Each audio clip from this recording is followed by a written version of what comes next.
Po sa ating lahat and welcome po to our daily devotion at ngayong araw po ay pagpapatuloy po natin ang ating series patungkol po sa 7 Secret to a Joyful Life. So para naman po sa ating scripture, ito po ay matatagpuan sa John 15 chapter 11 at ito po ang sabi sa English, I have told you this so that my joy may be in you and that your joy may be complete. At ito naman po ang sabi sa Tagalog, ang bagay na ito ay sinabi ko sa inyo upang ang aking kagalakan ay mapasa inyo at ang inyong kagalakan ay malubos.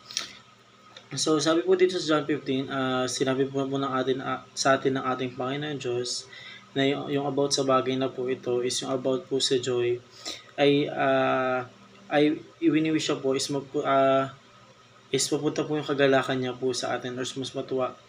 Natutuwa po ang ating Panginoon Diyos kapag tayo po ay nakikita niyang tumatawa at yung kagalakan na po yan ay nalulubos po natin sa piling po ng ating Panginoon Diyos kung mas nagagamit po natin yung joy po natin in a good term with our relationship in our God. So para lang po sa ating katuruan, una, true joy can be found in the world. So yung kagalakan daw po na inaasam po natin ay nanais natin ay hindi daw po dito nakikita po sa mundo or natatamasa, pero may natatamasa naman po tayong kaligayahan dito po sa mundo, pero hindi ito po isang temporary lang po lamang, kumbaga hindi po siya panghabang buhay. Mas meron pa pong mas magandang lugar kung saan yung joyful po natin ay hindi po may expired, mas malulubos po siya natin kahit anong oras po.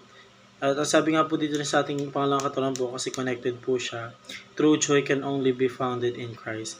So yung joy po natin is hindi po natin mahahanap po dito sa mundo po, bagkus mahahanap po natin yung kaligayahan po natin or enjoy po natin through our Jesus Christ po. Kasi sa piling po ng ating Panginoon Diyos, mas nagiging masaya po tayo kapag tayo po ay nasa piling ng ating Panginoon Diyos. Ganoon din naman po ang ating Panginoon Diyos, mas nasasaya po siya kapag yung mga anak niya po is malapit po sa kanya, sinasampalataya po siya po yung sinasamba. Iniisip po siya sa oras-oras, doon po natutuwa ang ating Panginoon Diyos. So, ang sabi nga po rin po doon, ang kagalakan po talaga is nahahanap po sa ating Panginoon Diyos, hindi po dito sa mundong ibabaw po. So, para naman po sa ating pangatlong katuruan po, true joy can only be experienced when we obey Lord or our Christ. So yun nga po yung sabi ko kanina po, yung true joy po natin is nahahanap lang po natin kapag tayo po ay malapit sa ating Panginoon Diyos. Pero kapag hindi po tayo malapit sa ating Panginoon Diyos, iba po yung joyful na nararanasan po natin kapag wala po sa atin yung spirit po ng ating Panginoon Diyos sa ating buhay po. Iba po yung nararanasan natin saya. Ito po yung mga saya po na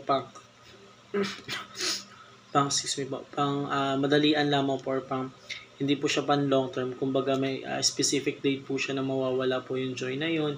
Kasi nga po, isa po sa mga dahilan ko ba't peke po yung minsan yung joy na nararanasan natin dahil po ito sa mga makamundong bagay po na ginagawa natin sa ating buhay or sa ating hinahanap po. Pero kapag nag-ubi po tayo sa ating Panginoon Diyos, pinanalangin po natin na gusto po natin maging masaya sa pamamagitan po through Him po, sa pamamagitan po niya, is doon po natin mararanasan or may experience po yung lubos na kasiyahan po na inaasam po natin po sa ating sarili po. Doon po natin mararanasan kung gaano po tayo mamahalin po ng ating Panginoon Diyos.